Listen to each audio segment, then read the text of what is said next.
What's up, guys? It's Rashad with Bad Beat CCG here, bringing you a deck profile from our store championship. This deck took first place, and also like to introduce you guys to our newest member of Bad Beats, Jameer.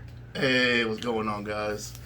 All right, so start this off. I promise you, we don't all play Dark Broly. I know that throughout this team, almost every deck profile we bring is Dark Broly, but we just really love this deck. It's a great deck, amazing deck. It's just got better and better as it came out.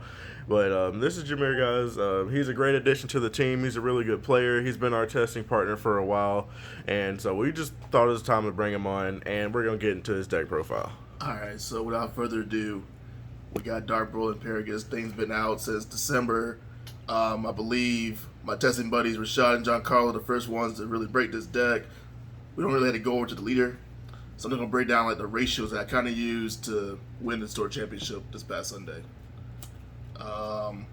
We went 4 Brolys.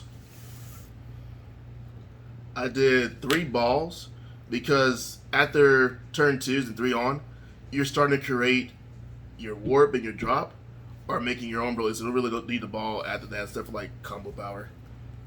Of course, 4 super combos. I use 3 Toa. The Toa allows you to go and get the ball turn 1 in case you don't see the Broly in the ball turn 1.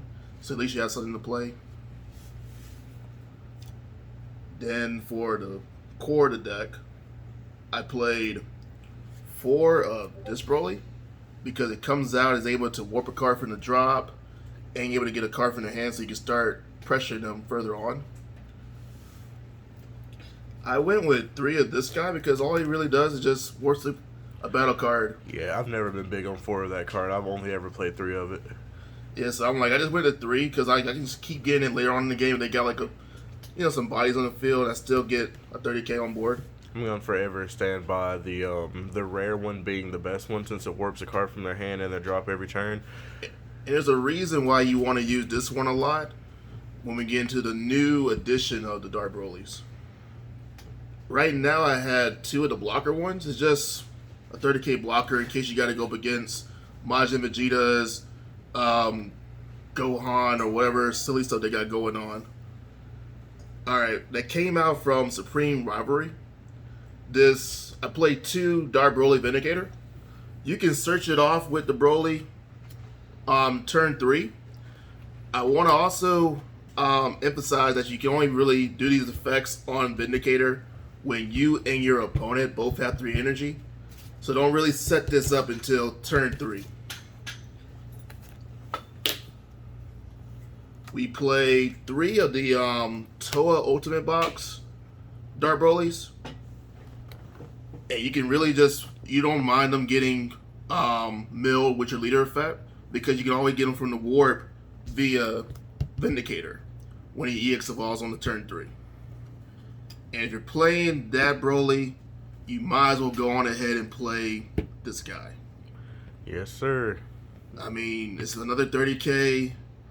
9 times out of 10, you're gonna draw 2 more cards, so your hand is even bigger than what it was before, and it's another screen you got to deal with. Moving on from that Dark Broly core is into the other reason why we really want to play Dark Broly. We run 3 Demigras. The Migra allows you, when it gets played on turn 2, you're able to draw a card, so it replaces itself from his hand. You also are able to warp a battle card, and every time it swings, because of Dark Overrun, it's going to stay on the board. Every time he swings, they got to take a card from their hand. We play 3 of this Goku because he's able to go and get back, certain cards you want to do. Most of the deck.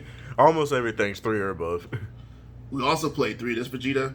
I tried a little bit testing with the TP Vegeta that came out for this set, but it doesn't feel like it gave me enough oomph. This Vegeta, when it comes on board and he attacks, not only is he a 30k crit, he also can warp 4 or less, so he can get rid of like the Abuni tokens, chill tokens, pesky blockers that they have on board, things like that. And then they're probably waste their hand trying to, combo out of him because they don't want to take care of the crit. The reason we play 3 Gokus and 3 Vegetas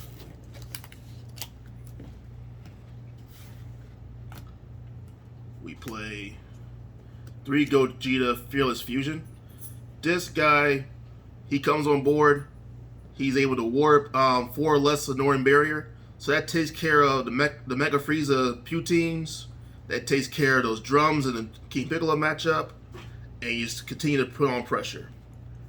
Also, if you're playing against Invoker, it takes care of the Vegeta Invoker because it has barrier and it's 4 or less, so he can get rid of the Invoker skill for that turn, basically, and that just lets you pop off in that matchup. So, like, this card was like a super good addition to the deck. The bread and butter. If Evan Glover's best friend is Goku, my best friend is Super Saiyan 3 Gogeta. This guy comes on board for 1. So the turn 3, you're playing Demigra. You're also playing this card. Every time he swings, you open a battle card they have on the field. So between Demigras, Dark Broly's, and Gogetas, they're not going to have a board. So now they got to face a 25k Double Strike, 30k Demigras, 30k Dark Broly's. You'll probably be through your game by at least turn 4. We're moving on to like our utility package. I played 3 Dark Power Mass Saiyan because this card is just, for some reason, Bandai would not ban this guy. He pretty much stops your opponent's things that they want to do with their deck. There are certain matchups, if they want to go and play things for, like, say, like the future Gohan deck, they can't go into their trunks off of the Gohan because of this card. So they're going to waste their resources trying to get rid of this guy. And then he's just another further sub-awaken if you don't want to, if you're not using the Broly effect to take from the life. Yeah, a big thing I did when I decided the main deck Black Mass Saiyan was I would just play him and swing with him to like make sure I awaken on the turn I wanted to awaken on. So like that stuff awakens big sometimes, especially in like when you're playing the mirror match. Well, the mirror match obviously gonna be different now, but back then when me and Giancarlo took the deck down there, we played a lot of mirror matches and they would not swing so they could try to build more advantage up over you, so they wouldn't awaken you so that they could like pressure you first, if that makes any sense, because you know most of the deck you can't combo on your front side because there's 0 combo power. So they would wait until they built their resources up enough to where they could like hit you big. So like that's the other reason I decided to main deck that card back then, is because it's a great self-awakener on top of having great skills. Yeah, there's also, you can also use the 1-drop Goku from set 12, and he's also another combo piece to make you Gogetas if you want to have the self-awakener scheme. I do 4 power bursts because this gets back to Broly or Toa, so you can use that to further on the backside to combo off of. I play 3 Kais. Don't ask me why I have 1 regular version and 2 SPRs, just the way it is. This card, when it comes on board, because you're warping your opponent, the effect will always be allowed for you to play it on 1. In the Mechabura matchup, when they steal one of your guys, you just bring this out, warp the card that they stole, and it comes back to your side of the field. I feel like that's pretty niche. Of course, we can't be on Bad B without playing Champa. Champa just further solidifies you of winning that turn, adding more pressure. The best card in all of Black is this guy. I definitely agree. Not only can you can bluff your opponent to saying you have 1 up for hero and lineage. Say for instance if they're that type of player that you bait them long enough to make them combo out their hand, you can just show this for 1, crit the life, and take no more damage for the battle. So they shotgun their hand to 90Ks or whatever.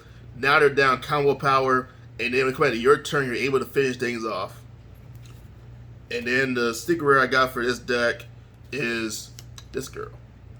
The reason why I play Robolu because we have a lot of overrun cards in the deck, and I feel like if we want to really close things out turn 4 like the way we want to, she comes out for 2. You can bring back Demigras, you can bring back this Goku, you can bring back the Vindicator, you can bring back any Goku, Super Saiyan 4, or you can bring back the Super Saiyan 4 Vegeta for more crit pressure.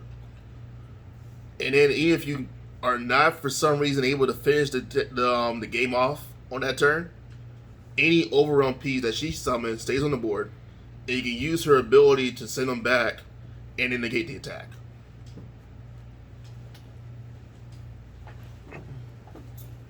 All right, guys, and that was the deck. If you have any questions, comments, let us know down at the end in the comment section of the video. And we'll probably be playing around with this deck. Definitely going to get a gameplay up for you. I'm sure the next set there'll be some more black cards to add to the consistency or make this deck better. Or who knows, by then maybe they'll do something to hit the deck in a fashion, since a lot of people have begun to complain about it. But who knows, we'll see when it happens. But this has been our first place undefeated store championship updated deck profile for Dark Broly, and we'll see y'all in the next one. Peace.